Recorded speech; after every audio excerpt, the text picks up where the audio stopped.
Okay, I think we should probably get started. Good afternoon. My name is Al Tillery, and I'm the director of the Center for the Study of Diversity and Democracy here at Northwestern.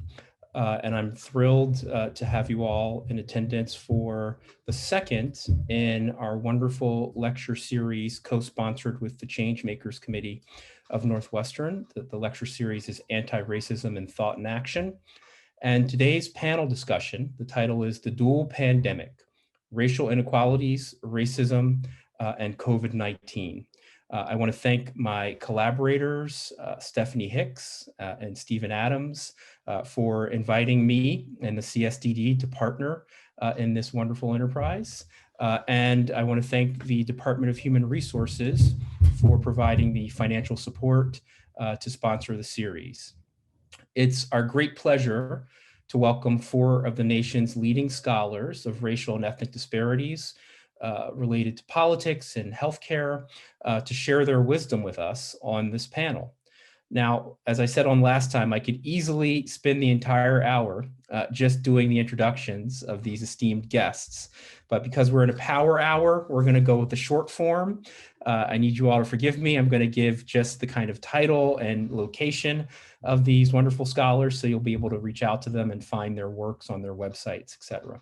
So first, we have Northwestern's own Dr. Melissa Simon. She's the director of the Center for Health Equity Transformation and the George H. Gardner Professor of Clinical Gynecology at the Northwestern University Medical School. Her primary research interests are focused on promoting health equity and eliminating health disparities among low-income, medically underserved women across the lifespan. Next, we have Dr. Manish Arora is an assistant professor of political science at Wellesley College. His research focuses on health interventions, politics, and public opinion, with a particular focus on sort of social movements and communication. We also have Dr. Kim-Yi Dion, who's an associate professor of political science at the University of California, Riverside. Her research agenda centers on health interventions, politics, and public opinion, and she centers that work primarily on the African continent, but she does a lot more than that as well. And we also have Felicity Turkman, who is a PhD candidate in political science at the University of California, Riverside, where she focuses on comparative government, migration, and refugee politics. So thanks to you all for joining us. We're going to do the presentations in the order in which I did the introductions. So Melissa, Manish, and then Kim and Felicity are going to share their time. And so I'll turn it over to the panelists. At the end of the panelists having their sort of conversation with us, I'm going to turn it over to Stephanie and Steve to moderate the Q&A. And then we're going to close out. Steve's going to give us all some homework, which is going to be really cool at the end. So Melissa, I'll let you go ahead and start us off. Thank you so much. Thank you all for joining us today. All right, so beyond just 2 pandemics, there's actually a few more, and you could add to this list, I'm sure, but distrust and misinformation are super prevalent on both sides of the aisle across the country. And those really do intersect with racism and COVID-19. So the framework that we use when we're talking about health equity and equity in general is this, in the upper left-hand corner in inequality, you see the tree is bent, right? Some population or persons are being advantaged to the person on the left of your screen towards which the tree is bending, versus some populations or people are being disadvantaged, the person on the right as the example. And equal, when we say everything should be equal, that would assume that everybody gets the same lift to try to reach an apple on that tree. And again, those certain populations still get advantaged than other populations and people, especially here with the tree bending towards one side and the ladder being not high enough on the right side of the tree. In an equity framework, we acknowledge, and this is true for healthcare delivery, we need to acknowledge that everybody needs a different kind of lift different supports, if you may, and modified structures to allow for everybody to have a chance to get that apple or the goal that they're trying to achieve. And in our case, in healthcare, equitable health and healthcare. In a justice framework, though, really getting to where we need to go with healthcare delivery and equity, et cetera, is really seeking to have people who see that the tree is bent and then seek to unbend the tree. And I say unbend and not straighten because it may not be straight. That's the solution, at least temporarily or in the near term. So it's really important that we aim for justice and we ask the critical questions of why is the tree bent in the first place and how do we unbend that tree? So we know that racism is deeply embedded in everything, especially systemic racism, and racism is a fundamental cause of disease. It kills, and even to this day in recent reports, people don't acknowledge that racism plays a role in health, and it absolutely does. Here is a very typical picture of the social determinants of health. You've got around that circle, social environment, public health, public safety, transportation, education, employment, health systems and services, housing, income, wealth, resilience, all of those things impact health. And indeed, only about 10% to 15% of biological factors impact health. Another 20% or so is due to health behaviors, but everything else, including health behaviors, are driven by all of these other supports and what kind of neighborhood you live in, et cetera. And systemic racism that you see in the red on the left-hand side of that circle really impacts everything that is created, policies, segregation. I mean, our city in Chicago is a very great example of highly segregated city that has been built on decades of disinvestment from the south and west sides of Chicago. And you thus see that the map of where the disease burden is, especially right now in COVID, are in those south and west side communities, in the Black, which are predominantly Black and Latinx. Discrimination affects health. This is from Dr. David Williams at Harvard. And this is really the house that racism built, cultural racism, institutional racism, segregation, individual discrimination, all impact to the right in that top part of the house. All of the social and economic, political, and structural factors that I mentioned in the previous slide. If you look down on the bottom part of that house, the basement, if I may, you see that the experience of racism and that weathering hypothesis really does impact psychological responses, biological processes, behavioral responses, healthcare use responses, individual and collective responses, and that impacts health outcomes and health in general. So the way I see it is that there's two cliffs, and why is the cliff where the green people are in that picture, why are they close to the edge of the cliff, and why are there no supports for a fence or a safety net if they fall through the fence, or an ambulance that works, has GPS functions, gas in the tank, and tires that aren't popped? Again, systemic racism plays a huge role in driving these separate cliffs. So racism exposes Black, Latinx, and Indigenous people to COVID more, and it protects them less than their white counterparts. We, and me being Latina, I'm going to refer to us as we, make up more frontline worker positions, and we have greater residential and educational segregation. It's much harder to physically distance with or isolate with multi-generational households. We have poor access to information and education, and in other languages, many of the COVID resources were developed first in English. And they all developed first in English in our country, and some of them were translated into Spanish, and it was poor. The first few drafts were poorly translated. There's greater proportion of our populations unhoused, doubled up in prisons, jails, immigration detention centers. Then once infected, our people are more likely to die because we carry a greater burden of chronic disease, especially diabetes being a very relevant one.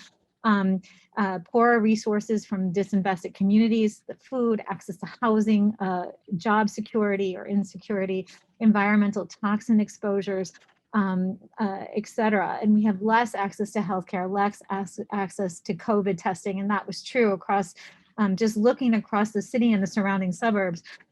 There was definitely less access to COVID testing, and contact tracing was not optimal, and it remains that way. Workforce protection violations, especially in Illinois, were large, and especially in the factories, meat processing plants. This really promulgated a lot of COVID in our communities. And then if you add the intersectionality of being female, pregnant, having children, living in poverty, it really augmented the oppression and the compounded racism effects, and it drove even more. You see it play out with the COVID-19, making that bad situation even worse, and exacerbating all these social economic determinants of health and political determinants of health.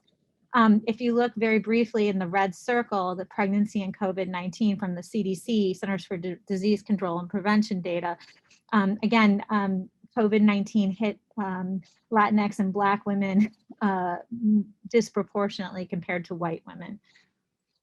Same with children, hit Latinx and Black children even more. And in both cases, with pregnant persons, Black and brown pregnant persons and Black and brown children, they had the highest cases of those that would be hospitalized if you had COVID, be hospitalized, and then intubation, and poor outcomes.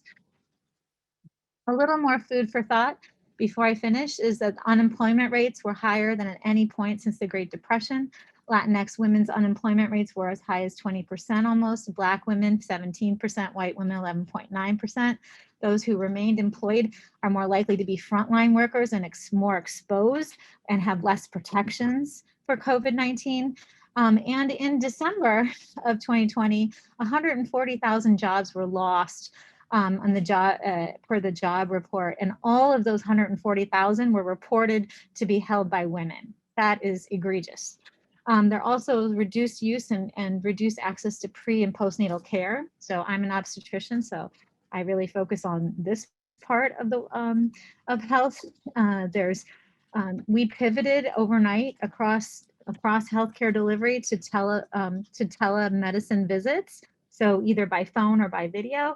And this created a huge digital divide, just like school by Zoom or other platforms created a digital divide. This did too. Definitely less feasible in rural areas and tribal lands.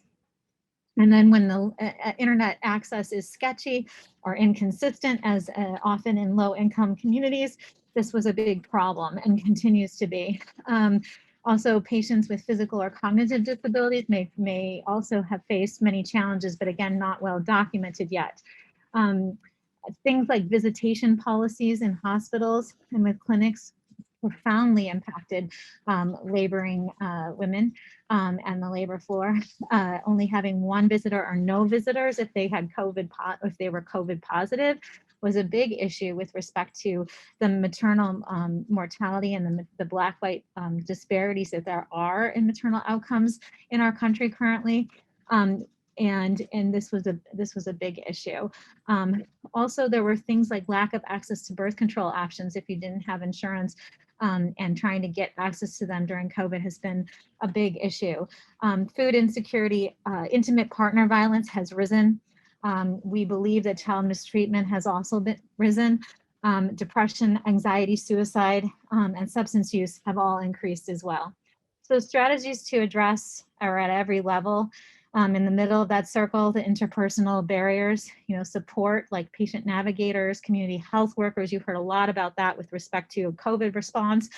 In the next circle, quality improvement, really trying to, at the clinic level and at the hospital level, to employ safety bundles to ensure that there's a consistent quality of care delivered regardless of where you seek care. Critical race theory training and implicit bias training, although I don't believe that implicit bias training is a panacea. It is something that some hospitals and state laws have enacted. And advocacy and policy in Chicago and at the Illinois levels, there have been racial equity rapid response teams specific to Illinois and things like the Latinx population across multiple sectors. We got together and created Illinois Unidos, and that has been a really helpful response. So to conclude, racial and ethnic inequities just don't happen. We must make good trouble and seek to look under the hood of the car and really look at that tree and see where it's bent, and seek to unbend that tree. And there really is a clear line between racism and the impact on health. Thank you. I'm going to stop sharing my screen. Wow, that was fantastic, Melissa. And I caught that sly reference to Mr. John Lewis there at the end. Wonderful. So we're going to transition over to Manish now. All right, thank you so much to the organizers, and thank you to Dr. Simon for really fascinating remarks. I also love the tree analogy. I'm going to try to find that image for my classes. So I'm going to take us in a little bit of a different direction and focus my remarks on two things.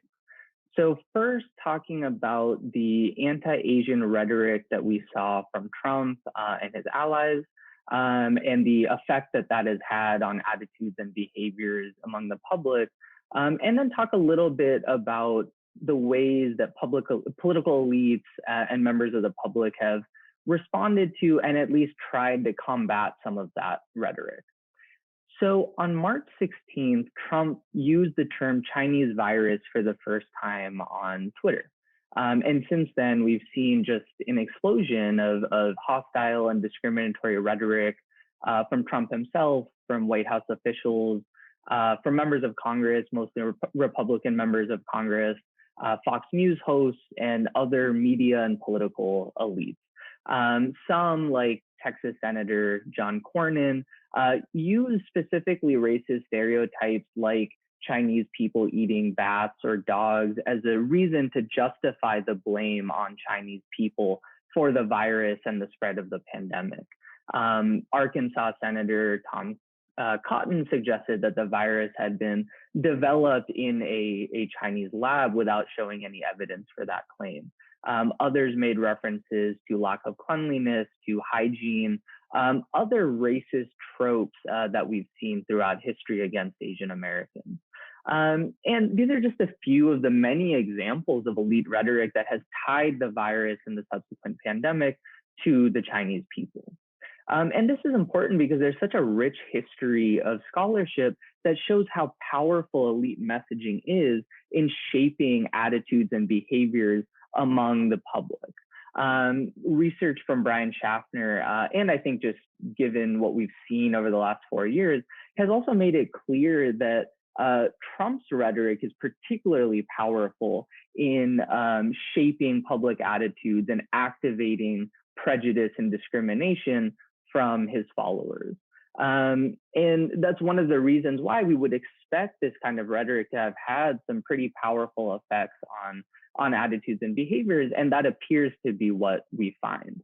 So some of the early research on this kind of anti-Asian elite rhetoric has found that it's both heightened and activated anti-Asian sentiment from the public. So there's this great data coming out of UCLA that's found a stable decrease in favorability ratings of Asian Americans, which is particularly notable because Asian Americans have tended to have relatively high and fairly stable favorability ratings among the American public, and really regardless of party, regardless of race, they're pretty rated relatively highly. And we've seen a pretty significant and consistent decrease in that since March of 2020. Another paper shows that these low favorability ratings of both Asian Americans in general and Chinese Americans in particular are correlated with worries about the pandemic. And in turn, being worried about the pandemic and having these low favorability ratings is predictive of reported behaviors such as saying that people will stay away from foreigners, quote unquote foreigners, right? Or that, they prefer other cuisines like French, Moroccan, Italian to Chinese restaurants. And even predictive of policy attitudes, such as wanting to decrease the number of visas given to people from countries in Asia, and even to having mandatory quarantine of all Asian American people in the United States. So we're seeing not just this heightening of anti-Asian sentiment, but seeing that it's tied to particular worries, concerns, and policy positions related to immigration and the COVID-19 pandemic. And in addition to survey data, there's really clear evidence of the effects of this kind of rhetoric on the rise in hate crimes. So full hate crime data for 2020 hasn't been released in any systematic fashion yet, but reports from Asian American advocacy groups, from sites such as Stand Against Hatred, Stop AAPI Hate, and the AAPI COVID-19 project have indicated a substantial surge in anti-Asian discrimination and hate crimes throughout 2020. Asian Americans reported being yelled at, coughed on, spit on, physically assaulted, refused service, or otherwise discriminated against. There were reports of people staying away from Chinatowns and avoiding Chinese and other Asian cuisine restaurants. In many of these incidences and hate crimes, there was explicit references made to some of these terms that were used by Trump and his allies, Kung flu, Chinese virus, Wuhan virus. And so seeing kind of a clear connection between that kind of rhetoric and these hate crimes and discriminatory behaviors. Many of the verbal attacks also included anti-Asian slurs and made references to racist stereotypes that have been used for years. In one of the most horrific attacks in a parking lot in Texas, 3 members of a family from Myanmar were stabbed, including a 2-year-old and a 6-year-old. In another example that occurred in April, an Asian American woman who was taking out her trash outside of her home in Brooklyn was thrown acid at and got burns all over her arms, hands, and face. And, you know, in addition to these very clear detrimental effects on the victims of these hate crimes, there's also larger mental health and psychological effects for the community, even among those who have not been personally affected by these hate crimes. You know, research from public health is also already showing poorer mental health among Asian Americans, including heightened fear and anxiety, again, even among people who haven't been personally affected by hate crimes that we've seen. So it certainly seems that people were emboldened by rhetoric from Trump and his allies. So while anti-Asian hate crimes, of course, are not new, it does seem like the pandemic, and coupled with this kind of rhetoric that we're seeing that explicitly blames Chinese people for the virus, has increased the magnitude, the spread, and really the viciousness of these anti-Asian attacks. So all of this, I think, shows a clear and detrimental effect of this rhetoric on the public. And, you know, I think as we'll hear from the next panelist, also, of course, nothing new, and something that has been tied to pretty much every public health pandemic that we've seen in the past, with this tendency to blame immigrants, to blame quote unquote foreigners, and this activation of xenophobic attitudes. So I also want to spend a little bit of time just talking about how people have responded to this kind of elite rhetoric, and things that, you know, people like you or I can do to also try to combat that rhetoric. So in a paper that was published in October that I worked on with my co-author Hannah Kim, we looked at Twitter data from every member of Congress throughout 2020. And we wanted to look at what are members of Congress saying to condemn and to combat the anti-Asian rhetoric that we've been seeing. And as we expected, we found some pretty strong effects by race, by gender, and by party. So Asian American women and women of color in general were the first to condemn this kind of rhetoric, were the most likely to and most consistent in their condemnation. They were the first to point out the harmful effects, and they continued to do so throughout 2020. We also found some pretty strong effects by party, with Democrats, of course, being much more likely to be condemning this kind of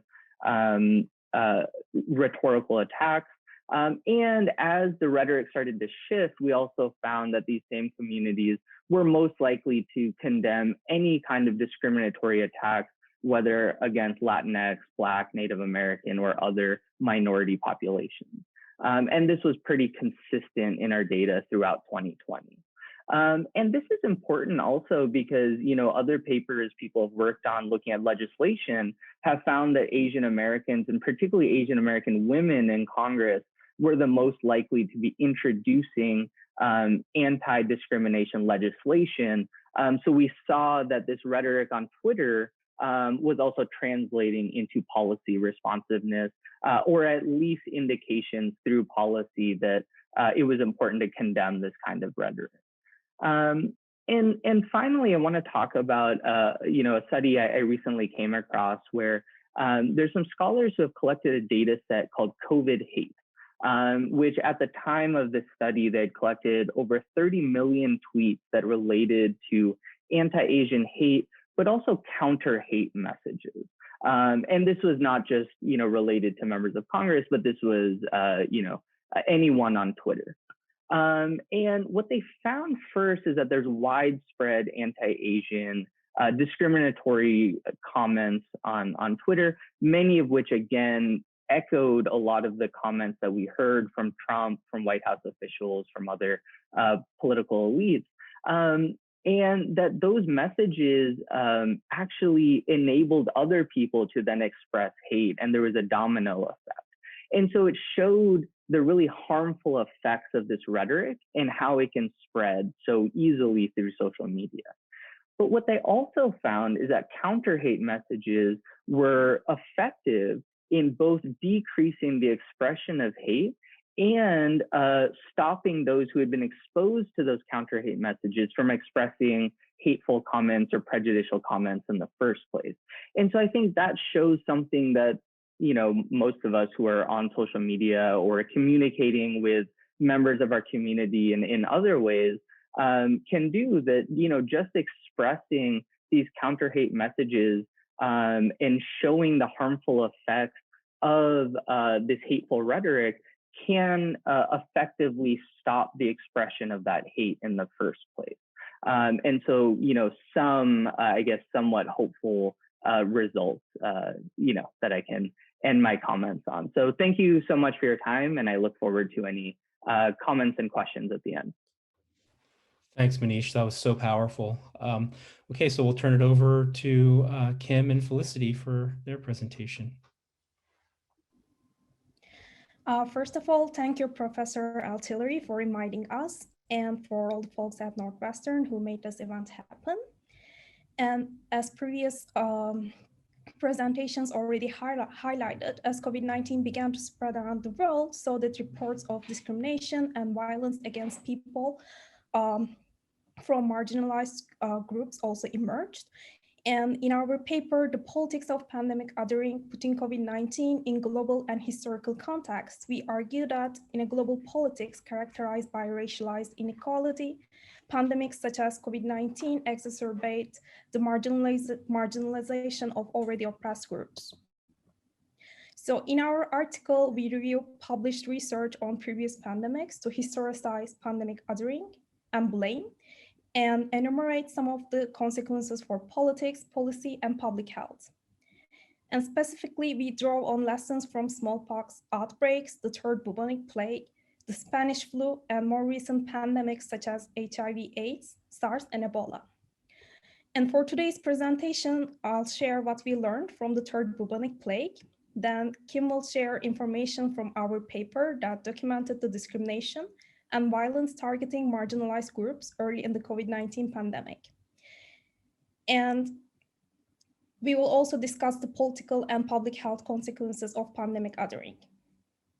We hope in hearing this presentation or in reading our paper, you walk away with the understanding that putting COVID-19 in historical context lays bare the continuation of a long history of othering and blame during disease outbreaks and identifies needs for further inquiry to understand the persistence of these pandemic politics. So during the third bubonic plague, which lasted from 1894 to 1950, societies around the world linked the pandemic with discourses on race, immigration, and class. And states instituted racialized plague control measures. White South Africans linked the plague to race and immigration, as did elites in Buenos Aires and Rio de Janeiro. And in all these cases, scientific authorities had also instrumentalized the disease outbreak to promote social engineering that pushed unwanted groups to the margins of urban settings. In the colonial French Pacific, the outbreak brought to the surface racial and class tensions between white settlers and the majority population in New Caledonia. In the United States, the Chinese and Japanese also experienced discrimination. For example, while all travelers were subject to inspection upon arrival in San Francisco's port, only Chinese and Japanese travelers were subject to detention. And there are also reports of incidents in which Americans in China were targeted and accused of importing the plague. Violence against foreigners during the pandemic was sufficiently bad that the American consul in Canton wired his concerns about the safety of American citizens there. So.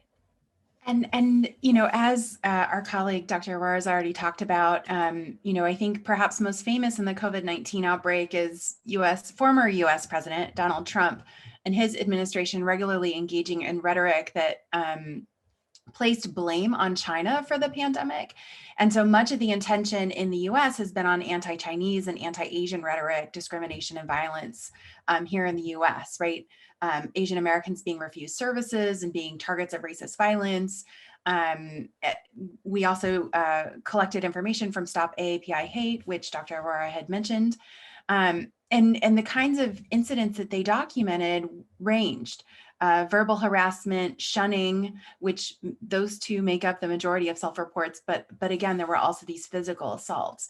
That wasn't limited to the US though. In France, Asians have been the targets of racist incidents on public transport, in shops, at schools, even just walking down the street. Asians in France face discrimination, racial slurs, and isolation, and many documented these racist encounters using the hashtag Je ne suis pas un virus, right? I am not a virus, translated into English, which trended on Twitter.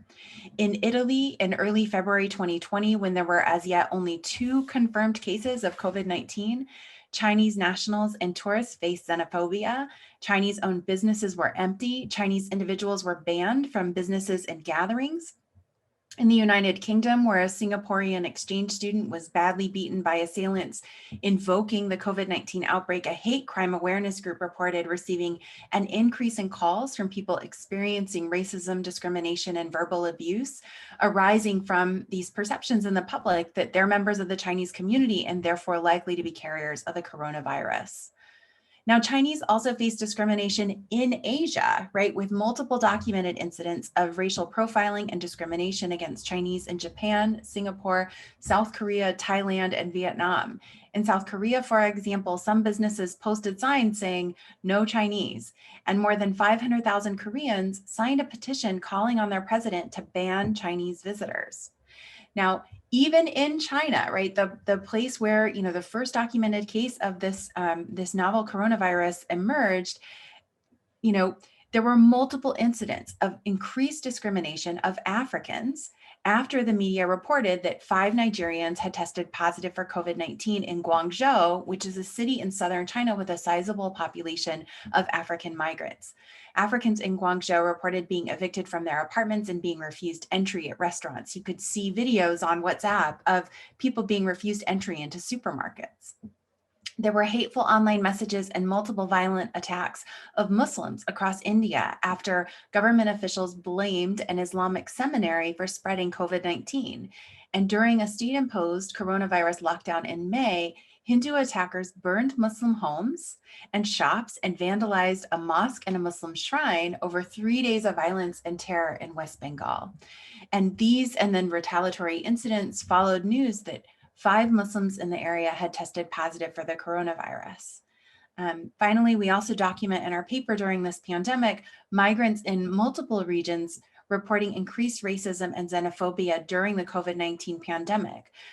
We used reports from the Mixed Migration Center, which has been studying how the pandemic has affected migrants in Asia, Latin America, and Africa. And in surveys conducted with over 3,000 respondents, 20% reported increasing racism in the wake of the virus. Now, beyond the normative concerns of othering during pandemics, which on their own are sufficient for rejecting the practice, othering has important consequences for politics, policy, and most importantly, for public health. Now, the primary socio-political consequence is the exacerbation of existing tensions and inequalities between and within groups. Migrants and people from other marginalized groups reported experiences of discrimination across the pandemics that we examine, not just COVID-19, but all of these pandemics in history as well. And the current COVID-19 crisis has shown that a disease threat associated with a group can activate already existing xenophobic attitudes towards that group. And we get this from a paper that I think Dr. Arora was referencing. This is Tyler Rennie and Matt Barreto's paper, two colleagues out of UCLA. Now, there are also policy consequences. We have policies on border restrictions and quarantines commonly enacted during pandemics. And pandemic othering shapes these policies, as shown in a review of the quarantines in the United States over the past 200 years that found evidence of a quarantine logic used as a medical rationale to isolate and stigmatize specific social groups that were reviled for other reasons. And these quarantine policies leave a legacy that outlasts their epidemiological usefulness. You know, we have an example of at the Texas-Mexico border, right, where, you know, there was a typhus outbreak, you know, and 40 years later, you still have discriminatory screening of Mexican migrants coming across the border. Now, pandemic othering and blame can also have consequences for policy related to responding to the pandemic. So what that means is, you know, we see policy inaction. Middle income countries like India and South Africa, political elites delayed response to AIDS, a serious pandemic that continues to affect millions of people around the world. And the reason why these elites in South Africa and India delayed response was because they understood the AIDS pandemic as aligning with boundaries between certain identity groups. And, you know, so the real important outcome that we think matters, you know, perhaps the most is that the implications of othering and blame during a pandemic are its public health consequences. When people associate a disease with a marginalized group,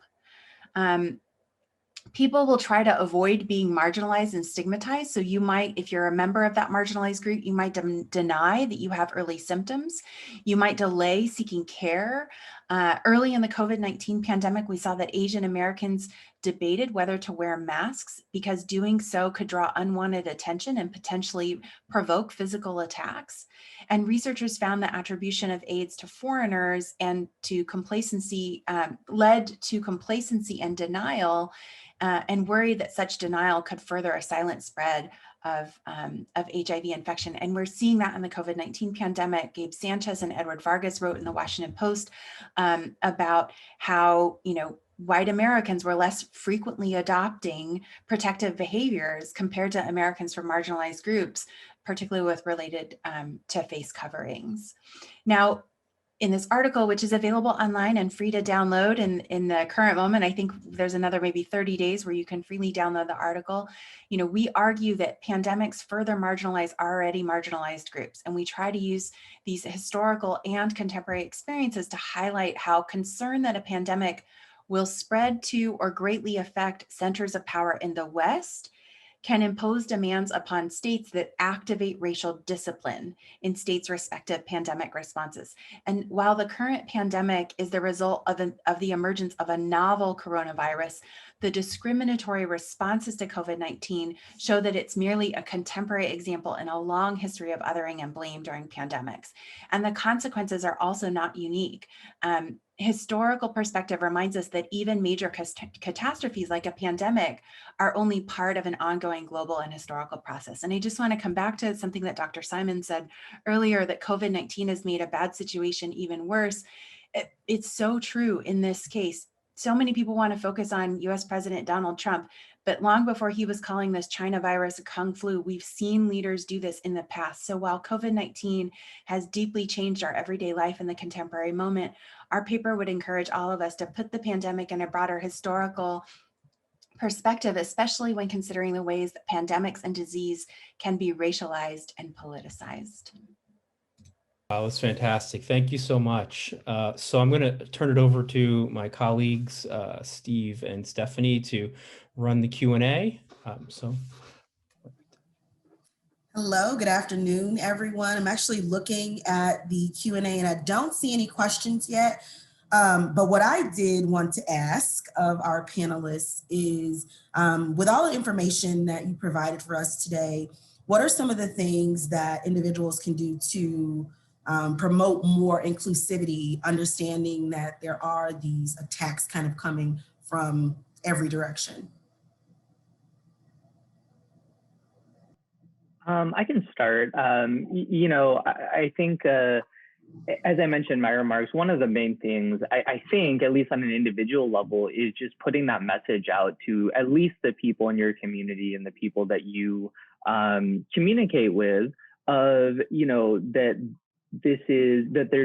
it is harmful to blame any certain group of people for something like this kind of public health pandemic, and that worsens health outcomes for everybody when that happens, right? So, not just for that group that's being blamed, but like, Professor Dion said, and soon to be Dr. Turkman said, that this can lead to slower policy responsiveness when that happens. And what we have found is that these kinds of messages can be effective in changing attitudes, or at least stopping the expression of hateful or discriminatory rhetoric. And so that's one small thing that we can all be doing to contribute.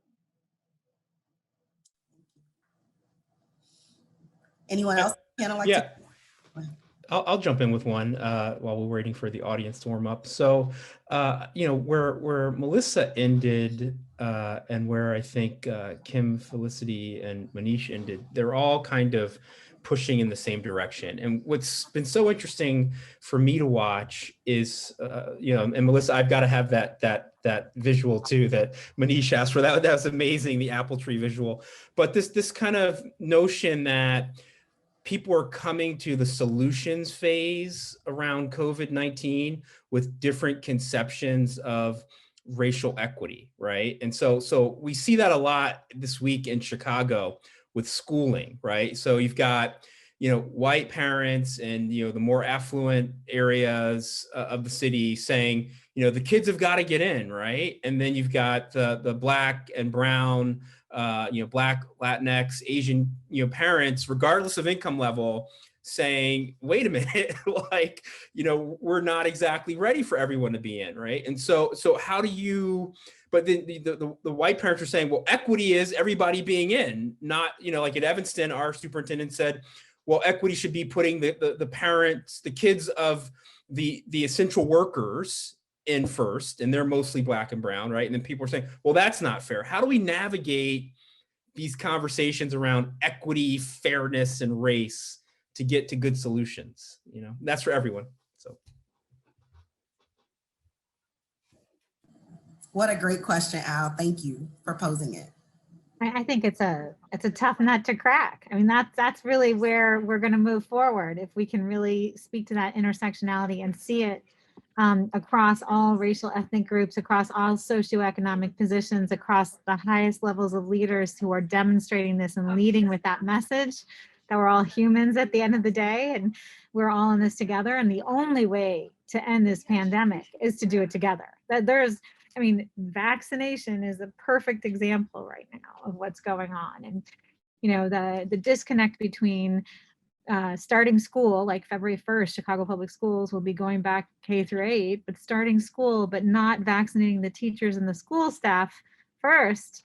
I mean, if there's a disconnect there when, yes, it's hard because there's lots of schools and lots of staff. I got that. But it could have been, done. It can still be done, but not by February 1st at this point because of our vaccines and needing, 4 weeks or 3 weeks apart, depending on which one is administered. So things like that, we need to be better with connecting our policies and our practices with what's the on the ground reality and who this impacts, and then understanding the togetherness and the connectedness that we are all connected. I agree that this is a really difficult, and this is a really political question. Like, how do we get around this? And I do think that, if we can't leave it to individual behaviors, right? Like I'm seeing it, for example, unless we can get, people of privilege to stop hoarding their privilege, right? And stop, using their advantages to get the vaccines when they shouldn't be getting them, right? They aren't in need of them in the same way. And I think, relying on individuals to change those behaviors, I think is going to be very hard, especially in a situation of scarcity, right? Because that's what the research tells us, right? In situations of scarcity, people are not their best selves. And they're not thinking about collective. And I think this is a cultural issue that's particular to the U.S., right? This focus on individuality and not on the collective, I think is going to make it very difficult. And the way vaccines work, at the individual levels, you've got to have one, but collectively they work, the more people who are at the most risk getting them. And one of the things I hope as a researcher is by showing people when we're racist jerks, it's actually bad for our health, right? So if you are going to hoard your privilege and you're going to be racist and call it the Kung flu, that's actually going to make you sicker. So if your whiteness is worth your illness, then I guess keep going. But I think getting past that, getting people to stop hoarding their privilege and actually collectively acting. I mean, we are seeing white allies doing that, right? Trying to say, hey, it's not your turn. Don't get the vaccine yet. It's not your turn. There's not enough. And trying to pressure, but who do politicians listen to? And that I think is part of the problem. Very timely, Kim. One of the Wall Street Journal headlines today was Hollywood hoarding COVID-19 vaccine. So you're absolutely right. Let's go to the Q&A. So I have a first question from Manuel, and it reads, thank you for such an engaging presentation. My question is whether in prior pandemics, did we see similar denialism about the pandemic, or whether that is a unique phenomenon of COVID-19? Is COVID denial also racially distributed?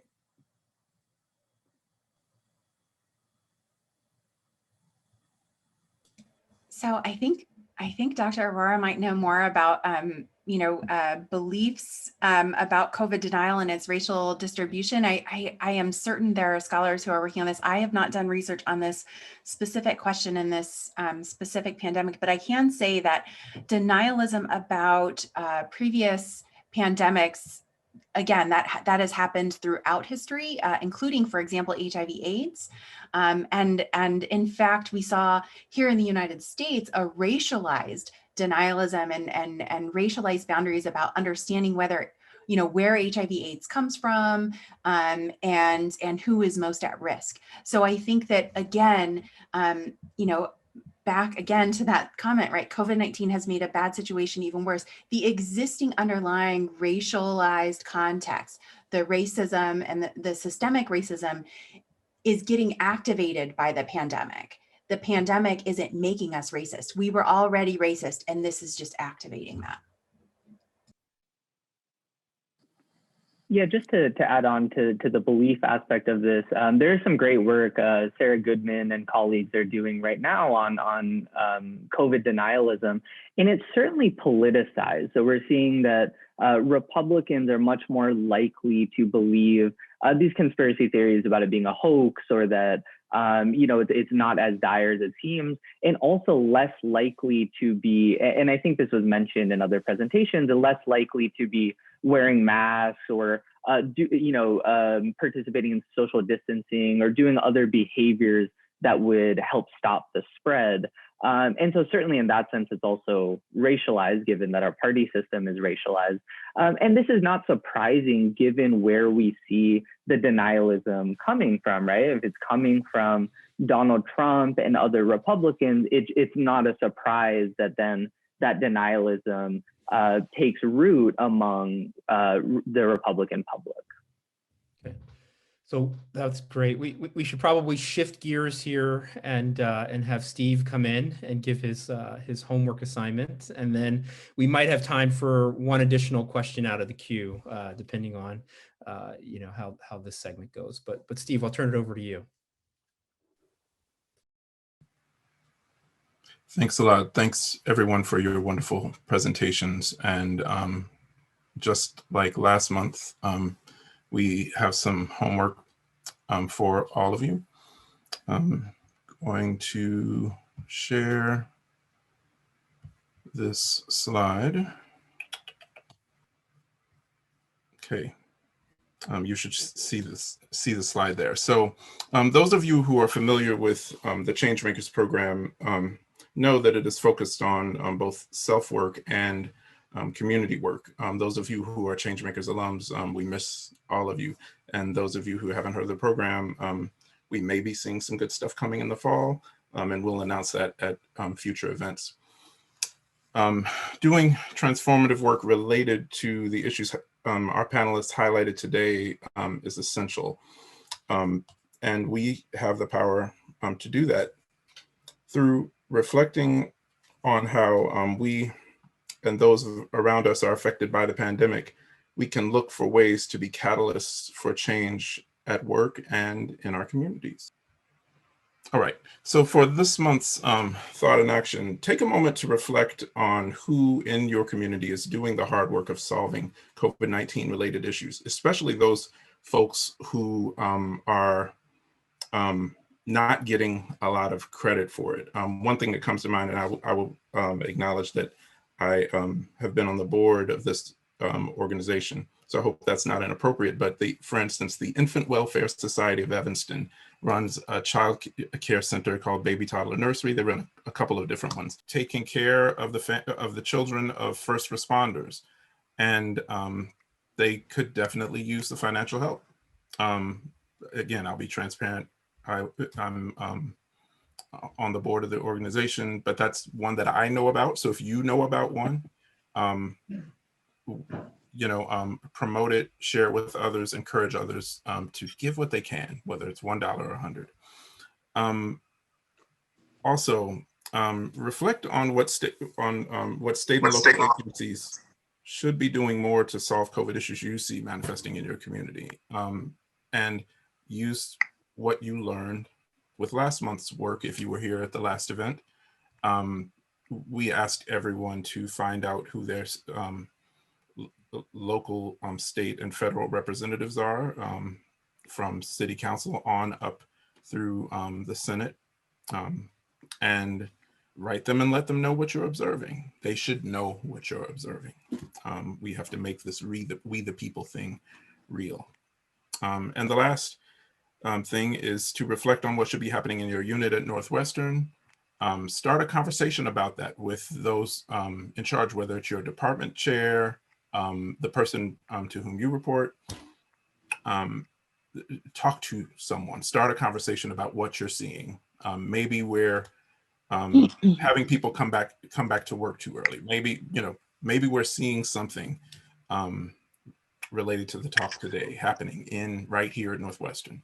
And if so, that would be a shame. Let's take some action and try to solve those issues. And the last thing I'll share is what's happening next. Our next event is on February 23rd at noon.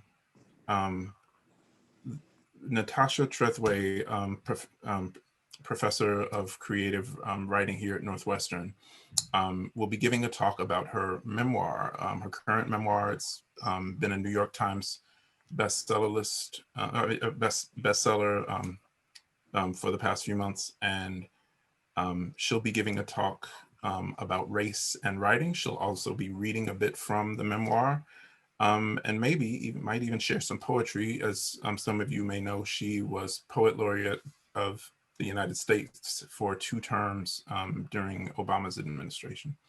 And she's also, a friend, and she agreed to do this. So we will thank her profusely on that day. I will share in the chat now the link for registering for that. So those of you who were loyal and came back to this call despite our technical glitches will be able to register right away. I'll share that in the chat. And we will, of course, be promoting the event through the same venues we promoted it through before. So sorry for the technical issues. Thank you for persevering. I guess we'll send this recording out. And hello to those of you who weren't able to come back right away, but are able to see this recording. And, we'll see you next month. Yes, thank you, everyone. Have a good day.